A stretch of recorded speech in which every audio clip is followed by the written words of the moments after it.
How I followed the instructions from the authorities and what challenges I faced. As you may know, the Skeena River in northern British Columbia has been under a flood watch since May 16, 2023, due to the warming spring temperatures that caused rapid snowmelt. The BC River Forecast Centre warned that the river levels could exceed the top of the river banks and cause flooding of surrounding areas.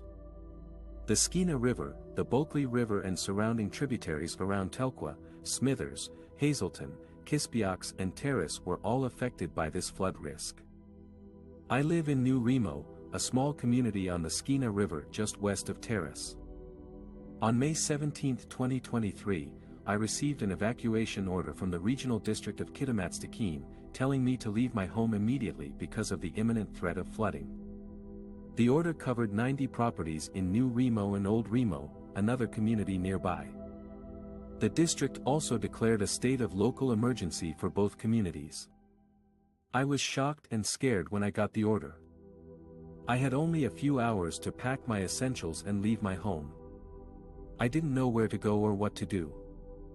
I had heard about the flood watch, but I didn't expect it to get so bad so fast.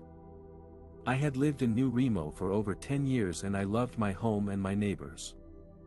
I decided to follow the instructions from the authorities and evacuate as soon as possible. I knew it was for my own safety and the safety of others. I grabbed my phone, my laptop, some clothes, some food, some water, some documents and some photos. I put them in a backpack and a suitcase. I also took my cat with me in a carrier. I locked my door and got in my car. The roads were congested with other people trying to evacuate. It took me over an hour to get out of New Remo. I saw some people trying to stay behind and protect their homes with sandbags and pumps. I felt sorry for them, but I also thought they were taking a big risk. I drove to Terrace, where the district had set up an emergency reception center at the Sportsplex. There, I registered as an evacuee and received some information and assistance. They gave me a voucher for a hotel room and some food. They also told me where I could find some services and support, such as health care, counseling and pet care. I was grateful for the help, but I also felt overwhelmed and anxious. I didn't know how long I would have to stay away from my home or what would happen to it. I didn't know if it would be flooded or damaged or destroyed.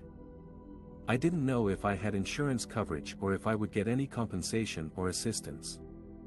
I didn't know how this would affect my life and my future. I tried to stay calm and positive, but it was hard.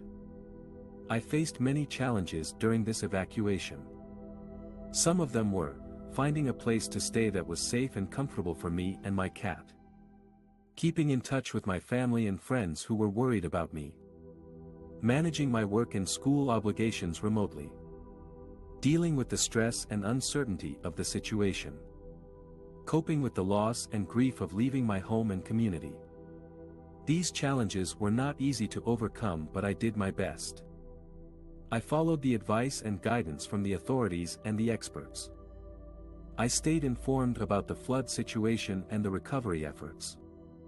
I reached out to my support network and asked for help when I needed it.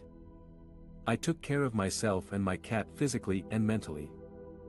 I tried to find some activities and hobbies that kept me busy and distracted. I also learned some valuable lessons from this experience. Some of them were, being prepared for emergencies is important. Having an emergency kit, a plan and a contact list can make a big difference. Following the instructions from the authorities is crucial. They know what they are doing and they are trying to protect us. Evacuating is not easy, but it is necessary. It is better to be safe than sorry. Being resilient is possible. We can overcome challenges and adapt to changes with courage and hope. I hope you found this section helpful and informative. Thank you for watching this video and please subscribe to my channel for more content like this. Leaving my home was one of the hardest things I ever had to do.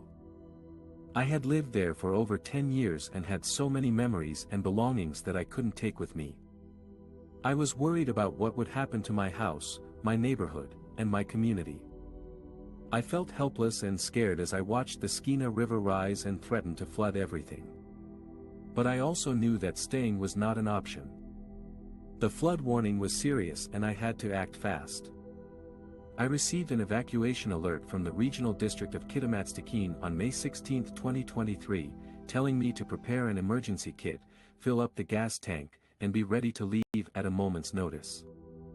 The next day, the alert was upgraded to an evacuation order, meaning I had to leave immediately. The river had exceeded the top of the banks and was expected to reach a 20-year high by Wednesday. I packed a few essentials, such as clothes, toiletries, medications, documents, and some valuables. I also grabbed some photos and sentimental items that I couldn't bear to lose. I loaded everything into my car and drove away, hoping that I would be able to return someday. It was hard to cope with the stress and anxiety of leaving my home, but I found some ways to manage it. Here are some of the resources and strategies that helped me. I stayed in touch with my family and friends. They were a great source of support and comfort. They helped me find a place to stay, offered me emotional and practical assistance, and checked on me regularly. They also shared updates and information about the situation in my area. I accessed mental health services. I called the BC Crisis Center at 1-800-784-2433 and talked to a trained volunteer who listened to me and offered me counseling and referrals. They also have online chat and text options if you prefer. I also visited the Canadian Mental Health Association website at www.cma.ca and found some tips and resources on how to cope with disasters and emergencies. I practiced self-care. I tried to maintain a healthy routine as much as possible. I ate well, slept enough, exercised regularly, and did some relaxing activities. I also avoided alcohol and drugs, as they can worsen the stress and anxiety. I focused on the positive aspects of my situation, such as being safe, having a supportive network, and being resilient. I sought out reliable information. I followed the updates from the River Forecast Center at www.bcrfc.ca/warning/index. HTM and the Regional District of Kitamat-Stikine at www.rdks.ca/content/emergency info. They provided accurate and timely information about the flood risk, evacuation orders and alerts, road closures, recovery efforts, and other important details. I avoided rumors and misinformation that could increase my fear and confusion. These are some of the ways that I coped with the stress and anxiety of leaving my home due to the Skeena River floods. It was not easy, but I learned a lot from this experience.